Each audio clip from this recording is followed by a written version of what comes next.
ጉንፋን፣ ራስ ምታት፣ ህመም ምን ሆስፒታል የሚባል ነገር አላውቅም። እኛ ነን እድሜ የምናሳጥረው የማይሆን ነገር እያደረግን። በሽታ የለም ማለት ሜዲካል ኢንዱስትሪው ራሱ ከሰረ ማለት፣ እኛ ቁርስ መብላት አቆምን ማለት እኮ ከሰሩ። ዳቦ፣ ፓስታ፣ ሩዝ፣ ድንች፣ ስኳር ልክ ሆድ ውስጥ ሲገባ ወዲያው ደም ውስጥ ይገባል። አያውቀውም። ወዲያው ሲስተም ውስጥ ይገባል። ሲስተሙ እንዳይናጋ ያንን ለማውጣት ኢንሱሊን መልቀቅ አለበት። ኢንሱሊን ደግሞ የማይፈለግ ሆርሞን ነው። አንድ ምግብ ነጭ ከሆነ ግን አሃ ብሎ በቃ ሰው ቆሞ ያስብ። ዳቦ፣ ሩዝ ምናምን ገለባ ምግብ ነው። ዋጋውም እኮ የሚረክሰው ከስጋ ምግብነቱ እኮ ምግብ አይደለም። ሆድ አይዝም፣ ኒውትሪሽን የለውም። ማንዴ ዘው ብሎ 24 ሰዓት አይካሄድም። ሰውነታችን አንድ የሆነ ራሱን የቻለ ሲስተም ነው። አፈጣጠር አለው፣ አሰራር አለው። የሚስማማው አለ፣ የማይስማማው አለ። ብዙ ነገሮች ከምግብ፣ ከእንቅስቃሴ፣ ከመጨነቅ፣ አለመጨነቅ፣ መተኛት፣ ብዙ ነገሮች ሲስተሙ እንዴት እንደሚሰራ ካወቅከው፣ በስርዓቱ ከያዝከው ይቆያል። አሁን መኪና ካልያዝከው 5 ዓመት ውስጥ ዱቄት ይሆናል። ከያዝከው 50 ዓመት በደህናም ትነደዋለህ። 67 ዓመቴ ነው። ሁሌ ጾም ላይ ነኝ እና ሰውነታችን አመጣጡ ያው እንግዲህ ሳይንሱ እንደሚለው የሃይማኖቱን እንዳለ ይዘ ነው ኢቮልቭ እያደረግን ነው የመጣ ነው። የ2 ቢሊዮን ዓመት ኤቮሉሽን ነው እዚህ ያደረሰን። እዛ የነበረን ህይወት ቁርስ፣ ምሳ፣ እራት ሀሳቡም የለም፣ ምግቡም የለም። ግብርና የመጣው የዛሬ 10,000 ዓመት ነው። ከዛ በፊት ታድናለህ፣ ትለቅማለህ። 3-4 ቀን ምግብ የለም። አንዴ ከበላህ ስትበላ ትበላለህ። ከዛ ቆይተህ ነው የምትበላው። መቀቀል የለም፣ ማብሰል የለም፣ ምናምን የለም። እንቅስቃሴ ላይ ነህ ሁሌ ምግብ ፍለጋ። ጊዜ የሚቃጠለው ስልጣኔ ነው። አሁን እኛ ለስልጣኔ ያልተፈጠረ ሰውነት ይዘን አሁን አብሶ ያለፈው 100 ዓመት ውስጥ ዓለም ላይ የበሽታ አይነት እየተንሰራፋ ነው በልጅነት ጀምሮ እና በአጠቃላይ ይሄ የሰውነታችን አፈጣጠርና አመጣጥ የሚፈልገው የማይፈልገው የተፈጠረለትና ያልተፈጠረለትን ነገር አይቶ የማያውቀውን ነገር ለይተን ማወቅ አለብን። እና በቃ ያ ነው የብዙ ሰው የበሽታ። እኔ ጉንፋን፣ ራስ ምታት፣ ህመም ምን ሆስፒታል የሚባል ነገር አላውቅም። እና በቃ ያ እንዳልኩ ራሱን የቻለ ሰፊ ቶፒክ ነው። አሰራር አለን፣ አሰራሩን መጠበቅ አለብን። አሁን ያለው የስልጣኔ ህይወት ማለት ከግብርና ከእርሻ ላይ የሚመጡ ምርቶች ስንዴ ምን ብትለው ሰውነታችን ካርቦሃይድሬት ነው። አያውቀውም። አዲስ ነገር አመጣንበት። በቀን 3 መብላት አዲስ ነገር አመጣንበት። እንደው ባጭሩ እዚህ ላይ በሰፊው ላወራ እችላለሁ። ኦኬ ሰውነታችን 2 ዋና ሁኔታዎች አሉት። አንደኛ ምግብ ሰውነታችን ውስጥ ሲኖር፣ ምግብ ደማችን ውስጥ ሲኖር ያንን ምግብ ፈጭቶ ፕሮሰስ አድርጎ ከሆድ ወደ ደም ገብቶ ወደ ሰውነት ክፍሎች ሄዶ ከዛ በኋላ ወይ በኤነርጂ እንደ ኤነርጂ ተቃጥሎ ወይ ወደ ጡንቻ ተቀይሮ ወይ ወደ ጮማ ተቀይሮ ሰውነትህ መልሶ ባዶ እስኪሆን ማለት ከሆድ ብቻ ሳይሆን ከደምህ ውስጥ ንጹህ በቃ የምግብ ስራ የሌለበት ሁናቴ በአብዛኛው ሰውነታችን እዛ ሁናቴ ላይ ነው የኖረው የመጣው። በቀን አንዴ፣ በ2 ቀን አንዴ፣ በ3 ቀን አንዴ። ትልቁ ከባዱ ስራ የኛ ሰውነት የሚሰራው ምግብ ፕሮሰስ ማድረግ ነው። 70% ኤነርጂያችን እዛ ላይ ነው የሚያልቀው። አሁን እዛ ሞድ ውስጥ ሲሆን የሚለቀቁ ሆርሞኖች አሉ፣ ያለ የሰውነት አሰራር አለ። አንድ ምግብ በልተን 8 ሰዓት ማክሲመም ከባድ ምግብ እንኳን ከበላህ በኋላ ገብቶ ተፈጭቶ ደም ስር ውስጥ ገብቶ እንዳልኩት ወይ ተቃጥሎ ወይ ጡንቻ ወይ ማስል ሆኖ ደምህ አሁን ባዶ ይሆናል። የምግብ ስራ የለውም። ልክ ያ ሲሆን ልክ ማብራት ባንዴ ባይሆንም ብቻ ፌዝ አለው። ሰውነትህ አሁን ወደ ሁለተኛው ሞድ ወደሚወደው አብዛኛው ጊዜ መሆን ወደሚፈልግበት ቦታ ይገባል። ያ ማለት 70% ስራው ተላቋል። አሁን ምን ያደርጋል? ይገባና ጽዳት ይሰራል። ልክ ምግብ ስንበላ ቤንዚን ስታቃጥል ጭስ ይወጣል አይደለም? ምግብ ስትበላ ኤነርጂ ነው የምታቃጥለው በሴል ደረጃ። የራሱ ጭስ ባይሆንም የሚለቀው የተበላሸ ቶክሲኖች አሉ። ልክ ያ ሲለቀቅለት ሲስተሙ የሚያውቀው ገብቶ ይጠርጋል። ይሄኛው ሁለቱን አንድ ላይ መስራት አይችልም። ይገባና ይሄን ይጠርጋል። ከዛ ደግሞ በጣም ኢንተሊጀንት የሆነ ኦልሞስት ሰርጂካል የሆነ የተበላሹ ሴሎች የመፈለግ ሲስተም አለ። ካንሰር ብትል ምን ገና ሲጀምረው ልክ አሁን ደም ውስጥ ምግብ ኤነርጂ ከሌለ ኤነርጂ ማቃጠል አለበት። አሁንም ወዴት ይሄዳል? ጮማ ወደ ማቃጠል። ከዛ ደግሞ እነዚህ የተበላሹ ዳሜጅ የሆኑ ሴሎች ሲስተም አለው አነጣጥሮ ይወስዳቸውና እነሱን ያቃጥላቸዋል። የተበላሹትን ማለት በጣም ረጅም ረሃብ ሲሆን ነው ወደ ሌላ ነገር የሚሄደው። ከዛ እዚህ ላይ መቆየት ይወዳል። ምግብ ፕሮሰስ ከሚያጠፋው ጊዜ የበለጠ ባዶ ሆኖ ጽዳትና ጥገና የሚሰራበትን ጊዜ ይፈልጋል። አሁን ያለን ኑሮ ቁርስ መሳራት እረፍት የለውም። ብሎ በቃ በግድ ይሰራል። መልሶ ራሱን የሚያገግምበት፣ የሚያጸዳበት፣ የሚጠግንበት ጊዜ ያጣል። ቻይ ነው ሰውነታችን 10ም 20ም 30 ዓመት ይሄድና ከዛ በኋላ ግን አይችልም፣ ይሰበራል። ሱካር፣ ደም ብዛት፣ የሰው ልጅ በሽታዎች በሙሉ ሞሮለስ ኢንፌክሽስ፣ ይሄ በኢንፌክሽን የሚመጣ ዲዚዝ ካልሆነ በስተቀር ይሄ ነው መንስኤው። ምግብ ብቻ ሳይሆን ያለማቋረጥ መመገቡ፣ ቁርስ መሳራት ከምግቡ አይነት የበለጠ ይሄ ዝም ብሎ የመብላቱ ሁናቴ ነው የሚገለን ያለው። እዛ ላይ ደግሞ አሁን ሰዓቱን ቆይቶ መብላት ሰውነትህ ሲለምደው እኮ ደግሞ እንዴት ይቀልሃል? እንዴት ከዛ ሌላ ሰፊ ቶፒክ ነው እንዳልኩ። ብዙ ሰው ምግብ ካልበላ እንዴ ይደክመኛል፣ እንዴ ጉልበት የለኝም፣ ሰው ታመመ ምግብ ስጡት። በፍጹም የተሳሳተ ሳይንስ። እስክትለምደው ድረስ ሁሌ ምግብ መብላት የለመደ ሰውነት ያው የለመደው እንድታመጣ ትንሽ ራስ ምታት ይሰጥሃል፣ አምጣ ይልሃል፣ ኬሚካል ይለቃል፣ ራበኝ ይላል። 4-5 ቀን ካረከው በኋላ ይረሳዋል። ጾም ላይ ኤክስፒሪየንስ እናደርጋለን። ትዝም አይደለም። ጉልበት አለህ፣ ሌላ ጊዜ የሌለህ ጉልበት ነው ያለህ። ንቅት ነው የምትለው፣ አይምሮ ሁሉ ክፍት ነው።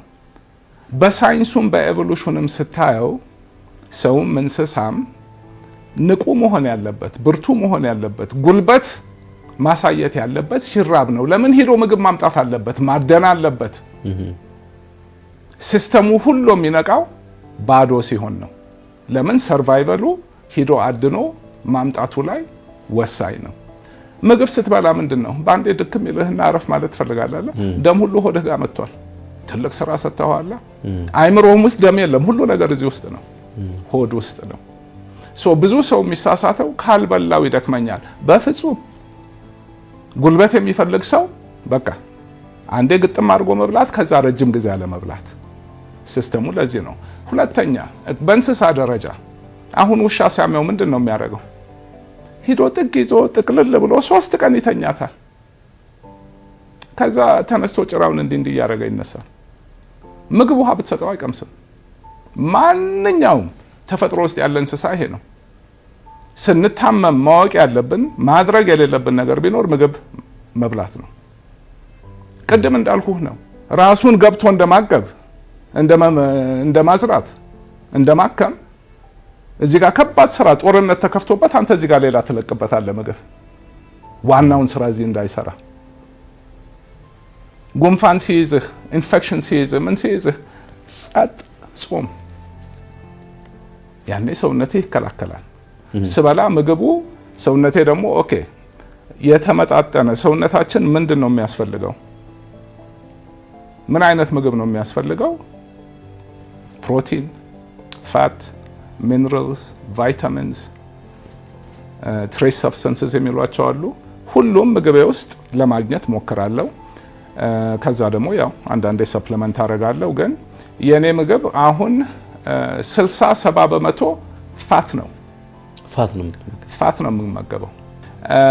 የ2016 ከ2 ዓመት በፊት አንድ ጃፓኒዝ ሳይንቲስት ነው ኖቤል ፕራይዝ ኢን ሜዲሲን ያገኘው። በማያዳግም ሁናቴ በሳይንስ ያረጋገጠው ልክ አሁን የማወራህን ነገር በሴሉላር ሌቨል ገብቶ እንዴት አድርጎ ዳሜጅ የሆኑትን ሴሎች ሄዶ እንደሚበላ እንደሚያቃጥል፣ ምግብ ሲመጣ ደግሞ ስቴም ሴሎች ይመጡና ያ የተገደሉትን በአዲስ የተስተካከለ ይተካል። ይሄን በቃ አሁን ሳይንስ ነው ይሄ። እና የበፊቱን አመለካከቱ ቁርስ ካልተበላ እንዴት ባዶ ሆዴ እንዴት ተኛለሁ ምናምን በቃ የተገላቢጦሽ የሚያሳዝን ነገር። and of course ነው ውጭም ሀገር ቢሆን ምናምን ይሄ የምግብ ኢንዱስትሪ በጣም ትልቅ ኢንዱስትሪ ነው። እኛ ቁርስ መብላት አቆምን ማለት እኮ ከሰሩ። በሽታ የለም ማለት ሜዲካል ኢንዱስትሪው ራሱ ከሰረ ማለት ነው እና ሳይንሱ ግን አሁን እየመጣ ነው እንዳልኩ። እኔ በተግባር ከምንም ነገር ቅድሚያ የምሰጠው ጤናዬን ነው። ራሴን እንደ አንድ ሲስተም እንዴ ተቆጣጣሪ ነው የምኖረው። እና ዓለምም ሀብታም እየሆነች መጣች። በፊት እኮ በቀን አንዴ ለመቀለብ የለም በቂ። ለዚህ ነው 2-3 ቀን የሚሄዱት። አሁን በቀን 10 ለመቀለብ ማምረት ተችሏል። ስለዚህ እሱ መሸጥ አለበት። አንድ ደግሞ እድሜ ማራዘም ላይ አሁን የእንስሳ ጥናቶች ላይ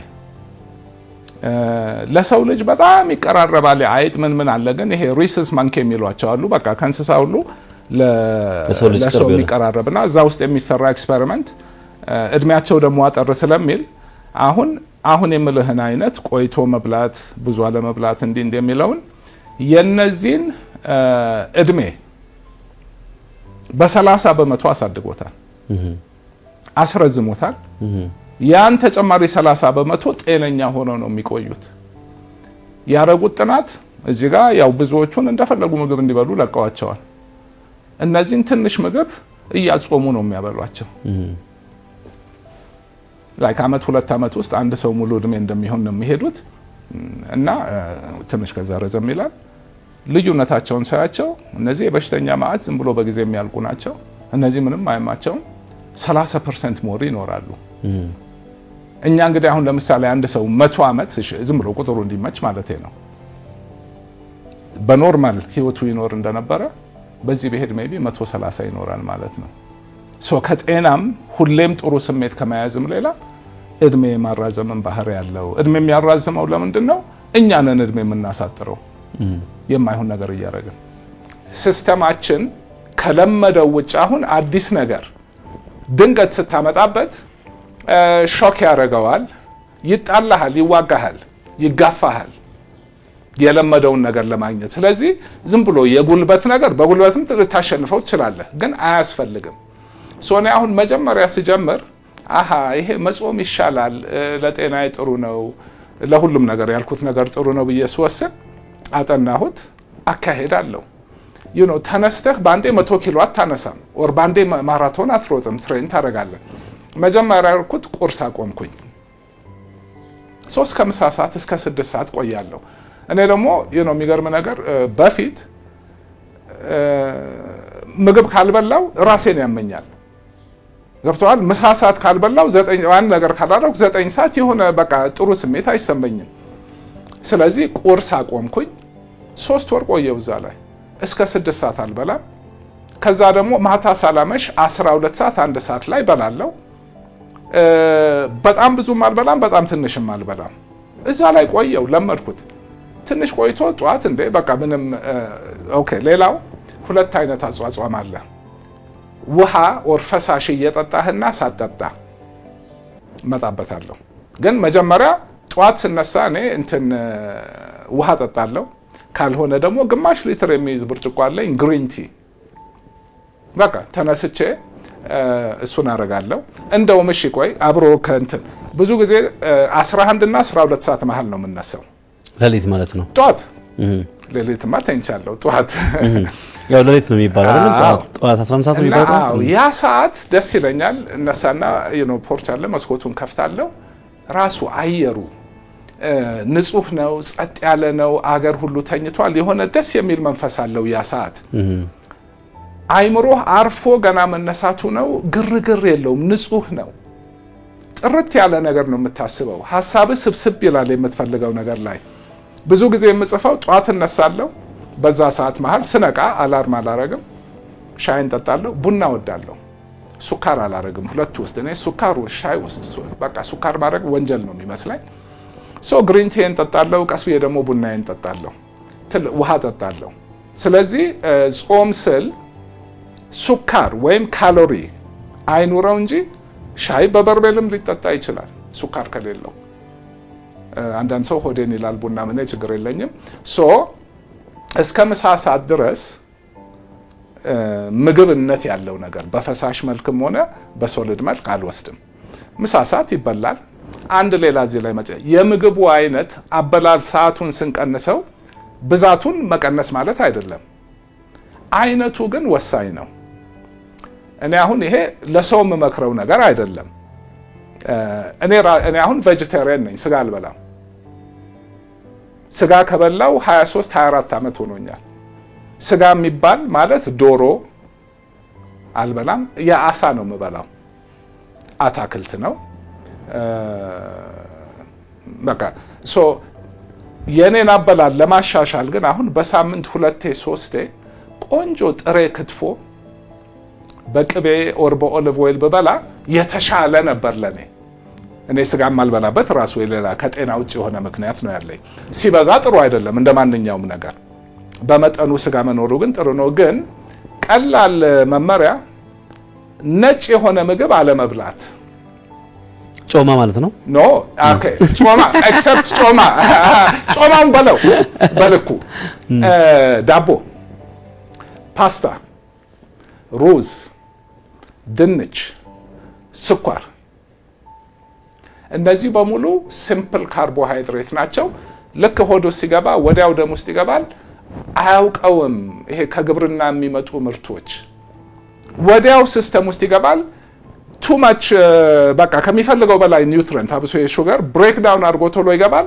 ሲስተሙ እንዳይናጋ ያንን ለማውጣት ኢንሱሊን መልቀቅ አለበት። ኢንሱሊን ደግሞ የማይፈለግ ሆርሞን ነው። እነዚህን ስጋ ምናምን መብላት ችግር የለውም። አንድ ምግብ ነጭ ከሆነ ግን አሃ ብሎ በቃ ሰው ቆሞ ያስብ። ባንዴ ማስወገድ አይቻልም፣ ቀስ ብሎ። በፊት ድሮም ብበላ ጠቆር ያለ ነው ዳቦውም ምኑም ግን አበላሉ ላይ ሰዓቱ እንዳለ ሆኖ የሚበላው ምግብ ደግሞ ጥሩ ጤነኛ ቢሆን፣ እንደዚህ የነጭ ምግብ ዘሮች ባይሆኑ ይመረጣል። ብዙ ጊዜ አሁን ምሳ ሰዓት ስበላ በ24 ሰዓት አንዴም ስበላ ሁሌ ኦምሌት አለ ከምግቤ ጋር። ሰው በእንቁላል በቃ ኮሌስትሮል ያስይዛል። በየቀኑ ኦምሌት እየበላው፣ በየቀኑ ቁርጥም እየበላው፣ በየቀኑ ቅቤም እየበላው ሁሉን ነገር ባረጋው ኮሌስትሮሉ ይገለኛል። ኮሌስትሮል በመጠኑ በልኩ ለሰውነታችን ወሳኝ አስፈላጊ ነገር ነው፣ ለጭንቅላትም ለምንም ለሁሉ ነገር። ስለዚህ እንቁላል ኮሌስትሮል ቢኖረውም እኔ በቀን ከሚያስፈልገኝ በጣም ያንስ ነው።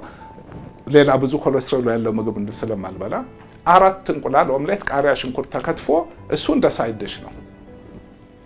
ከሱ ጋር ከስፒናች ከሚን የጾም ምግቦች ይሄ ምስር ወጥ ምናምን፣ የአታክልቶች፣ ጥቁር እንጀራ ከካርቦሃይድሬትስ ኦር ይሄ ከግብርና ምርቶች እንትን ጥቁር ጤፍ ነው የምበላ።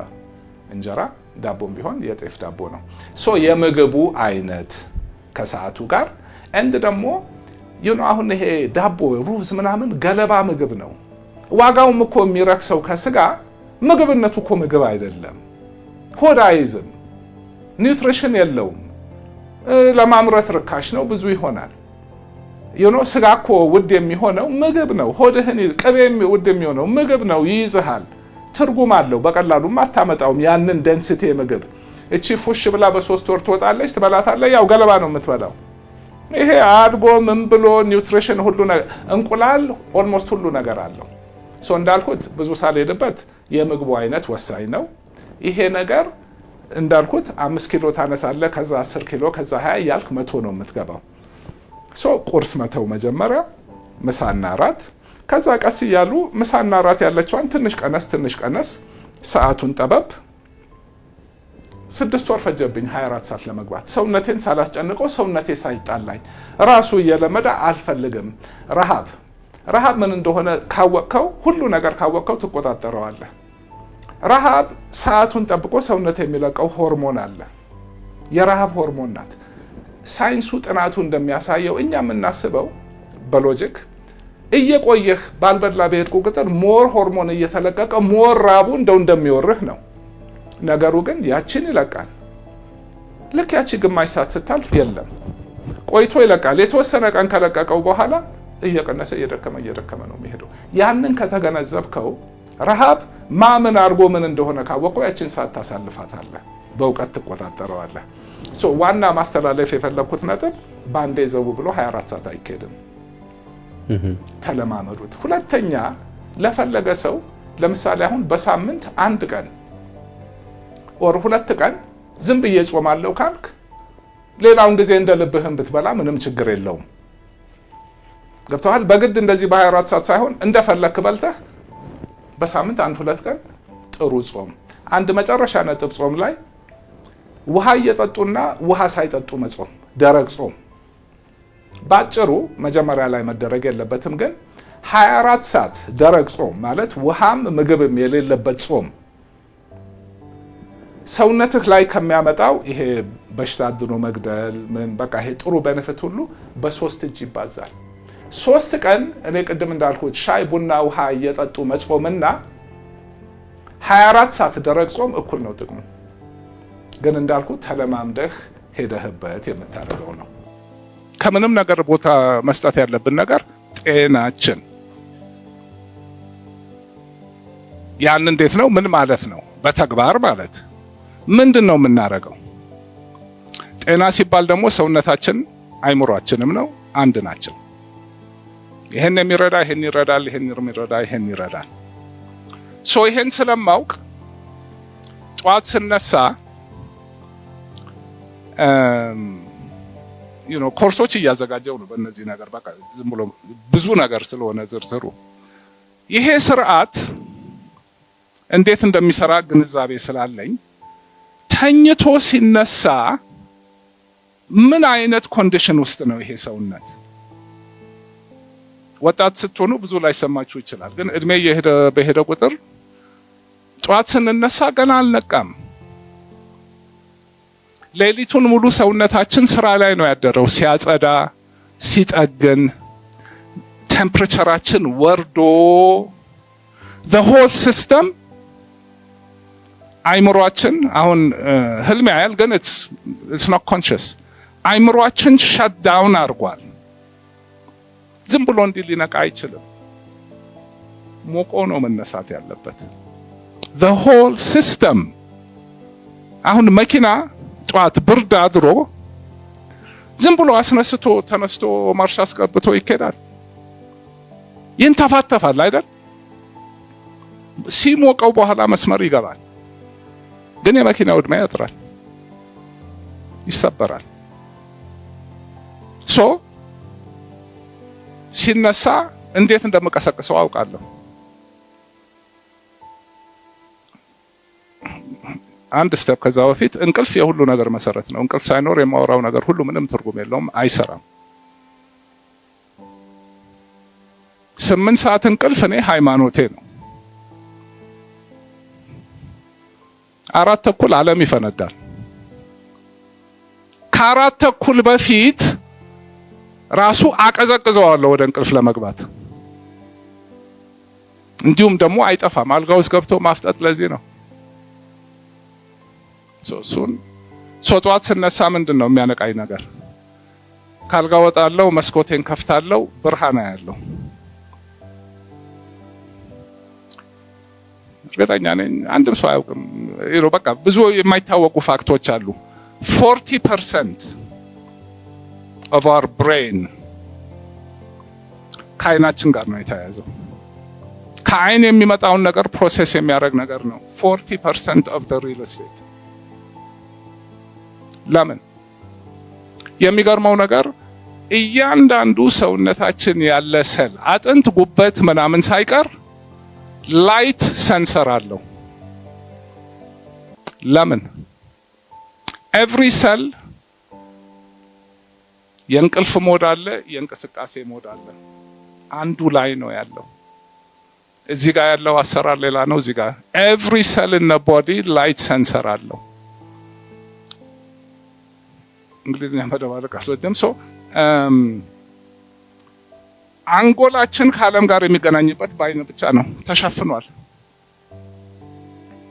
አጥንት ነው እንዳለ። አይናችን ወሳኝ ነው። ሲስተሙን በሙሉ ልክ እንደዚህ ቤት ማብራት ስዊች ኦፍ የሚያደርገው ብርሃን ነው። ሞክሩት። ጠዋት ተነሱና መጀመሪያ the first 10 minutes ሌላ ነገር አልሰራም። ዳመናም ከሆነ ዳመናውን አያዋለሁ። 10 ደቂቃ ከሁለት እስከ 10 ደቂቃ ቡና የጠጣችሁ ነው የሚመስላችሁ። the whole system ሲነቃ ታዩታላችሁ፣ ይሰማችኋል። ማለት የሳይንሱ ነው። ሳይንሱን ተከትዬ አድርጌው ስለሚሰራልኝ ነው። ከዛ ቀጥሎ ምንድን ነው? ሌሊቱን ሙሉ ሳምባችንም ሲሰራ ቆይቷል። ትንፋሻችን በኃይል እየተነፈስን አይደለም፣ አርፈናል። ሃርት ቢታችን ስሎ ነው። ስሊፒንግ ሃርት ሬት እና አሁን ያለው አይገናኝም። ካርቦን ዳይኦክሳይድ ተጠራቅሟል። በቂ ኦክሲጅን የለም። ብዙ ጊዜ እንደውም ጊዜ ለመቆጠብ ብርሃኑን እያየሁት 15 ደቂቃ ብሪዚንግ ኤክሰርሳይዝ ነው የምሰራው። እያንዳንዱ ሴል ኦክሲጅን ይጠጣል፣ ካርቦን ዳይኦክሳይድ ይወጣል። ስራ ነው። ግን there is no free lunch። ሲስተሙ በደንብ መኪና ዘይት ሳይቀየር ይነዳል። ጎደሎ እየከፈትና ያለን ኮፊኑን አይደለም። ይሄ ግዴታ ነው። መኪናውን እያሞኩት እኮ ነው። አሁን ብርሃን ገብቷል፣ ትንፋሽ ተተንፍሷል። ሌላ ሰው ነኝ ኦልሬዲ። ኤነርጂ ሌቭል አሁን ሰውነቴ ለስፖርት ዝግጁ ነው።